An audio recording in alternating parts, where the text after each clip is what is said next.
দ্বিতীয় টি-20তে যেমন হতে পারে টাইগার একাদশ। সিরিজের প্রথম টি-20তেই বাংলাদেশের সামনে দাঁড়াতে পারেনি জিম্বাবুয়ে। ৮ উইকেট আর ২৮ বল হাতে রেখে পাওয়া দাপুটে জয়ে ১-০ ব্যবধানে এগিয়ে গেছে টাইগাররা। আজ চট্টগ্রামের জহুর আহমেদ চৌধুরী স্টেডিয়ামে দ্বিতীয় টি-20 ম্যাচটি শুরু হবে সন্ধ্যা ৬টায়। প্রথম টি-20তে তানজিদ তামিমের সঙ্গে তাওহিদ হৃদয়ের ব্যাটিংয়ে সহজ জয় পায় বাংলাদেশ। অভিষিক্ত জুনিয়র তামিম 50 করে অপরাজিত থাকেন।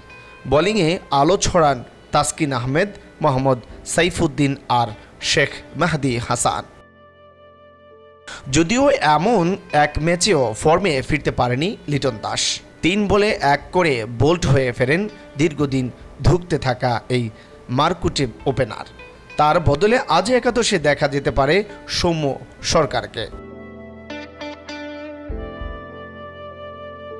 শরীফুল ইসলাম আর রিশাদ হোসেন বোলিংয়ের রান খরচ করেছেন।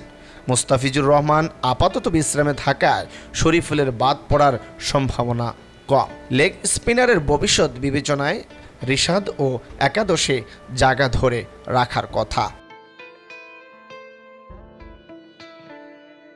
বাংলাদেশের সম্ভাব্য একাদশ: তানজিদ তামিম, সৌম্য সরকার, নাজমুল হোসেন শান্ত, তাওহিদ হৃদয়, মাহমুদুল্লাহ রিয়াদ, জাকের আলী, শেখ মেহেদী, রিশাদ হোসেন, মোহাম্মদ সাইফুদ্দিন, তাসকিন আহমেদ ও শরীফুল ইসলাম।